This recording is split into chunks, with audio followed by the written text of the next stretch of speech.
ကဲဒီနေ့ကတော့ပွဲစိတ်ခဏနားမယ်ကျွန်တော်အိမ်မှာရှိနေတဲ့ဒီတန့်လေးထဲမှာကျွန်တော်အကောင့်တစ်ကောင်ထည့်ခြင်းနေဗျဘာအကောင့်ထည့်ရမလဲဆိုတော့ဒီကောင်လေးဖြစ်ပါတယ်ဒီအကောင့်လေးကိုမွေးဖို့အတွက်ကျွန်တော်မိမကိုကျွန်တော်ပူဇော်မှာဖြစ်ပါတယ်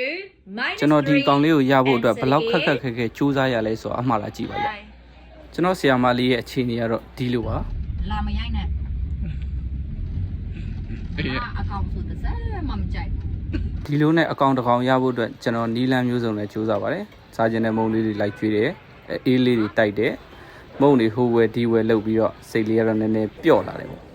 ဒီလိုနဲ့ကျွန်တော်မြန်မာပလာဇာမှာလှုပ်တဲ့အပင်ကန်ပြပွဲကိုကျွန်တော်ဟိုကြည့်တယ်ဓာတ်ပုံလေးပါလေးရိုက်တယ်အရန်လာပါတယ်ကန်လေးတွေကတစ်လုံးနဲ့တစ်လုံးမတူခြားနားမှုလေးတွေအများကြီးရှိတဲ့အတွက်အရန်တဘောကြခဲ့ပါတယ်ဒီလိုနဲ့ကျွန်တော်အကောင်ဝယ်တဲ့စီကိုမယောင်မလဲနဲ့ဆီယာမလေးကိုကျွန်တော်ခေါ်သွားပါတယ်ဟိုလဲရောက်ရောဆီယာမလေးကအေးလာတယ်ထိန်လျက်ပူလာအကောင်ဆိုတဲ့ဆက်မှမကြိုက်အဲ့လိုပြောခဲ့တဲ့ဆီယာမလေးတောင်လာတယ်ဖြစ်နေတဲ့အတွက်ကြောင့်သူကကျွန်တော်ကိုတကောင်ထပ်ဝယ်ပေးပါတယ်တူတဲ2ကောင်ရခဲ့ပါတယ်ကျွန်တော်တောဝယ်တာတကောင်နဲ့ပါကဲဒါကတော့ Peachman Frog ဖြစ်ပါတယ်နောက်ဆိုရင်ဒီကောင်လေးကြီးလည်းကျွန်တော်ဘယ်လိုထားရတယ်ဘယ်လိုပုံစံမျိုးထားရတယ်ဘယ်လိုအစာကျွေးရတယ်ဆိုတာကျွန်တော်ပြန်လဲသင်ပေးမှာဖြစ်ပါတယ်အားလုံးကျေးဇူးတင်ပါတယ်ဆက်လက်အားပေးကြပါဦးဘိုင်ဘိုင်